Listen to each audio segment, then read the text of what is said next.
আসসালামু আলাইকুম রহমতুল্লাহি ওবরাকাতুহু।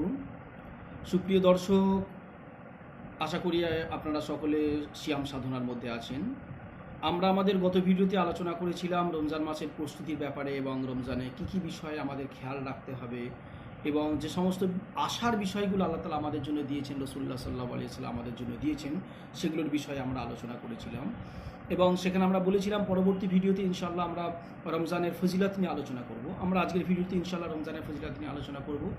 রমজানের ফজিলত যেহেতু কোরআন শরীফে এবং হাদিস শরীফে বহু বর্ণিত হয়েছে, সেগুলোকে একটা সামান্য ভিডিওর মধ্যে বা সামান্য কথার ভিতরে একত্রিত করা সম্ভব নয়। আমরা এখানে রমজানের কয়েকটি ফজিলত নিয়ে, 4টে 5টা বা আরও কয়েকটি ফজিলত নিয়ে আমরা এখানে আলোচনা করবো ইনশাআল্লাহ। এবং দোয়া করবো আল্লাহ তাআলা রব্বুল আলামিন যেন আমাদের রমজানের যে সাধনা রয়েছে, যে সংগ্রাম রয়েছে, সেগুলো যেন পূর্ণভাবে পালন করার তৌফিক দান করেন। রমজানের বা রোজার যে ফজিলত বর্ণিত হয়েছে কোরআন শরীফের মধ্যে, তার প্রথম ফজিলত আল্লাহ তাআলা রব্বুল আলামিন কোরআন শরীফের মধ্যে বলেছেন যে কুতিবা আলাইকুমুস সিয়ামু কামা কুতিবা আলাল লাযিনা মিন ক্বাবলিকুম লাআল্লাকুম তাত্তাকুন।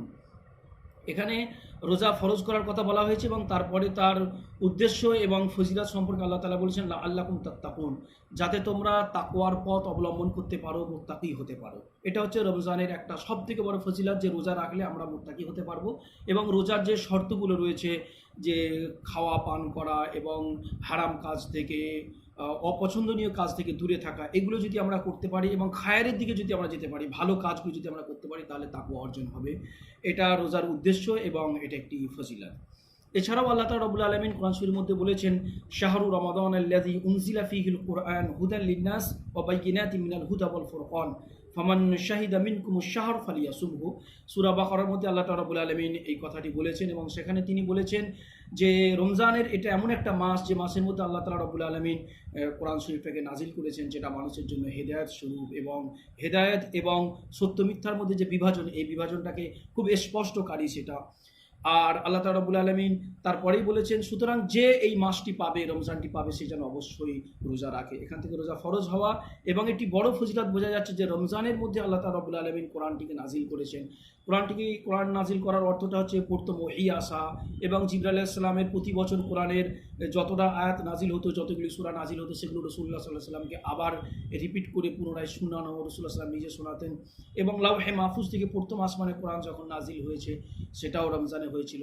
তো রমজানের যে বিরাট একটা ফজিলত, সেটা কোরআন শরীফের সেই লাওহে মাহফুজ থেকে নিয়ে প্রথম আসমানে আসা এবং রাসূলুল্লাহ সাল্লাল্লাহু আলাইহি ওয়াসাল্লামের প্রতি প্রথম ওহী আসা, এছাড়া বহু সম্পর্ক রয়েছে কোরআন শরীফের সঙ্গে। এটা একটি রমজানের বিরাট বড় ফজিলত। এবং ইসলামের যে মূল ভিত্তিগুলি রয়েছে, যে মূল ভিত যার উপরে ইসলাম টিকে রয়েছে, যেগুলোকে রাসূলুল্লাহ সাল্লাল্লাহু আলাইহি ওয়াসাল্লাম বুনিয়াল ইসলাম বলেছেন, তার ভিতরে রাসূলুল্লাহ সাল্লাল্লাহু আলাইহি ওয়াসাল্লাম রমজানের কথা বলেছেন। রাসূলুল্লাহ সাল্লাল্লাহু আলাইহি ওয়াসাল্লাম বলেছেন বুনিয়াল ইসলাম আলা খামস শাহাদাতু আল্লা ইলাহা ইল্লাল্লাহ ওয়া আন্না মুহাম্মাদান আবদুল্লাহি ওয়া রাসূলিহি ওয়া ইকামুস সালাতি ওয়া ইতাউজ যাকাতি ওয়া সাওমু রমাদান ওয়া হজ্জুল বাইত। এটা বুখারী এবং মুসলিমের রিওয়ায়াত। অন্যান্য হাদিসের কিতাবে এই রিওয়ায়াতটি আছে, শব্দ একটু ভিন্ন ভিন্ন আছে, কিন্তু সমস্ত রেওয়ায়তগুলি সহিহ রেওয়ায়ত। এখানে রাসূলুল্লাহ সাল্লাল্লাহু আলাইহি ওয়াসাল্লাম বলেছেন ইসলামের বুনিয়াদ, ভিত্তি হচ্ছে 5টা জিনিসের উপরে। সেই 5টা জিনিসের মধ্যে প্রথম হচ্ছে আল্লাহকে এক বলে স্বীকার করা, বিশ্বাস করা, এটার সাক্ষ্য দেওয়া, এবং রাসূলুল্লাহ সাল্লাল্লাহু আলাইহি ওয়াসাল্লাম মুহাম্মদ সাল্লাল্লাহু আলাইহি ওয়াসাল্লাম তিনি আল্লাহর বান্দা এবং তার রাসূল, এটাকে দৃঢ়ভাবে বিশ্বাস করা, স্বীকার করা, অন্তরে বিশ্বাস রাখা, এবং নামাজ প্রতিষ্ঠিত করা, যাকাত প্রদান করা। তারপরে রাসূলুল্লাহ সাল্লাল্লাহু আলাইহি ওয়াসাল্লাম চতুর্থ নম্বরে বললেন এই রমজানের রোজা রাখা। তারপরে হজের কথা রাসূলুল্লাহ সাল্লাল্লাহু আলাইহি ওয়াসাল্লাম বলেছেন। তার মানে বোঝা গেল রমজান এমন একটা জিনিস, রমজানের রোজা এটা এমন একটা জিনিস যেটার উপরে ইসলামের মূল ভিত রয়েছে, মূল স্তম্ভ রয়েছে। যদি আমরা কোনো ক্ষেত্রে দেখা যায় কার ভিত ভেঙে দিই, ভিতটাকে তুলে দিই, তাহলে সে স্তম্ভটি, সে বিল্ডিংটি টিকে থাকতে পারে না। সুতরাং বোঝা যাচ্ছে যে রোজা একটা বিশেষ গুরুত্বপূর্ণ, যেটার উপরে আমাদের ঈমান, আকীদা এবং দ্বীন এটা টিকে রয়েছে, আমাদের সেটা পালন করতে হবে।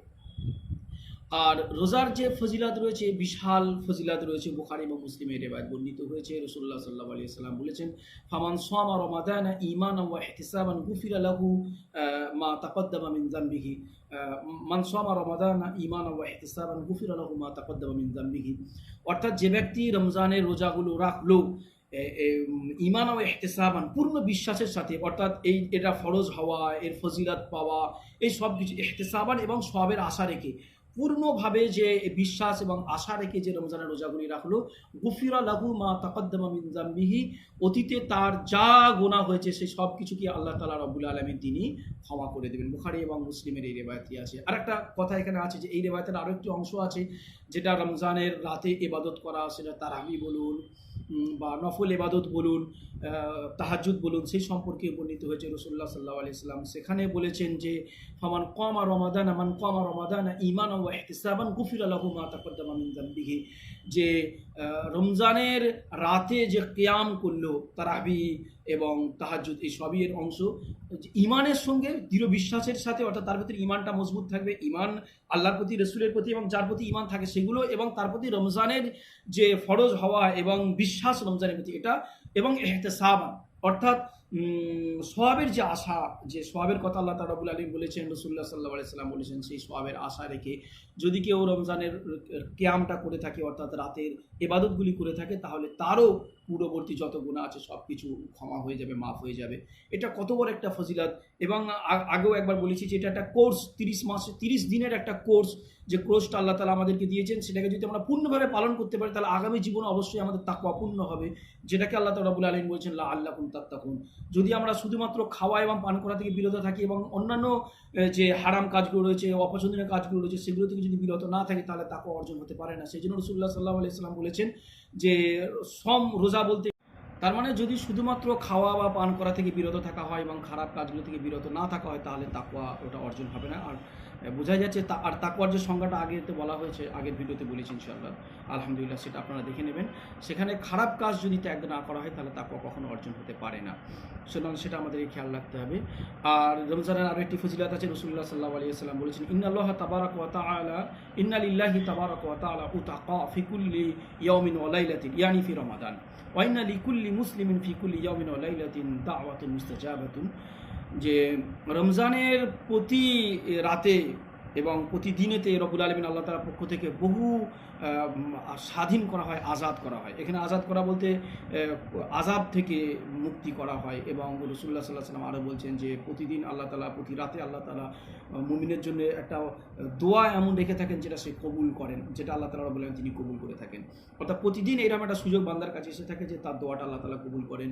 এবং প্রতিদিন আল্লাহ তাআলা রব্বুল আলামিন অগণিত বান্দাকে জাহান্নাম থেকে মুক্তি দিচ্ছেন, কবরের আযাব থেকে মুক্তি দিচ্ছেন। এবং রমজানে কবরের আযাব থেকে মুক্তি হয় এই ব্যাপারে অনেক রেওয়ায়েত আছে, অনেক অস্বীকার করলেও এ ব্যাপারে অনেক রেওয়ায়েত আছে। আমরা একটা ভিডিওতে ইনশাআল্লাহ এই ব্যাপার নিয়ে আলোচনা করব। আর এখানে রমজানের আরও যে ফজিলত আছে সেখানে আমরা বলতে পারি যে তারগীবের ভেতরে রেওয়ায়েত এসেছে, ফামান তাকাররাবা ফীহি বিখসলাতিন মিন খিসালিল খায়রি কানা কামান আদ্দাল ফরিদা, যে রমজানে যদি কোনো ব্যক্তি কোনো ভালো কাজ করে থাকে তাহলে সে যেন একটা ফরজ ইবাদত করলো। ফিমা সিওয়াহু, মানে অন্যান্য মাসে যে ভালো কাজগুলো হয় সেগুলো, যেটা ভালো কাজগুলো করে থাকে সেটা যদি সে রমজানে করে থাকে তাহলে সে যেন একটা ফরজ ইবাদত করলো। অর্থাৎ যে কোনো নফল ইবাদতের সওয়াবটা ফরজ হয়ে যায়, যেটা আমরা আগে আলোচনা করেছি। ওয়ামান আদ্দা ফিহি ফারিজাতান কানা কামান আদ্দা সাবঈনা ফারিদাতান ফিমা সিওয়াহু। আর যদি কেউ রমজানে কোনো ফরজ ইবাদত করে থাকে তাহলে অন্যান্য মাসে যে ফরজ ইবাদত করলে যে সওয়াবটা হয় তার থেকে 70 গুণ বেশি সওয়াব হবে। তাহলে এখানে বোঝা যাচ্ছে অন্যান্য সময় যে নফল ইবাদত করা হয় সেই ইবাদতের যে সওয়াবটা হয় সেটা হয়, কিন্তু রমজানে যদি সেই নফল ইবাদতটা করা হয়, কোনো ভালো কাজও করা হয়, তাহলে সেটা ফরজ ইবাদতের মতো। অন্যান্য সময় ফরজ ইবাদতের যে সওয়াব পাওয়া যায় সেই সওয়াবটা পাওয়া যায়।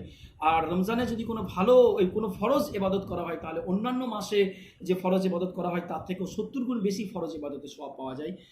এবং এ বিষয়ে আরও অনেক ফজিলত আসছে। রমজানের ফজিলতের কোনো শেষ নেই। বলা হয়েছে যে জান্নাতের দরজাগুলো খুলে দেওয়া হয়, জাহান্নামের দরজা বন্ধ করে দেওয়া হয়, শয়তানকে বন্দি করে দেওয়া হয়। এবং শয়তানকে বন্দি করে দেওয়ার অর্থটা হচ্ছে যে শয়তান আর মানুষকে প্ররোচনা দিতে পারে না, খারাপ কাজ করাতে পারে না। তারপরে আমরা দেখি সমাজে অনেক মানুষ রমজানও খারাপ কাজ করে। এর একটা কারণ হচ্ছে যে আমাদের যে নফস আছে ওই নফসকে সে ট্রেনিং দিয়ে রাখে যে তার অনুপস্থিতিতেও সে ওই কাজটা করতে পারে, সেই জন্য ওটা হয়ে থাকে। সেই জন্য 30 দিনের একটা কোর্স দেওয়া হয়েছে যাতে ওই নফসটাকে কাবু করা যায় এবং তাকওয়াটাকে অর্জন করা যায়। আশা করি বুঝতে পেরেছেন যে শয়তান যে কল্পটাকে ট্রেন্ড করে দিয়েছে খারাপ কাজের দিকে যাওয়ার, তার অনুপস্থিতিতে সেই কল্প সেই দিকে আমাদের ধাবিত করে। সেই জন্য 30 দিনের একটা কোর্স দেওয়া আছে। সেই কোর্সটাকে যদি আমরা পালন করি তাহলে কল্পটাকে আমরা কন্ট্রোল করতে পারবো। আগামীতে ইনশাআল্লাহ তাকওয়া আমাদের জন্য অর্জন হবে। আল্লাহ তাআলা রাব্বুল আলামিন আমাদের সকলকে শোনা এবং বলা থেকে বেশি আমল করা তৌফিক দান করুন। আমিন। ওয়া আখিরু দাওয়ানা আলহামদুলিল্লাহি রাব্বিল আলামিন।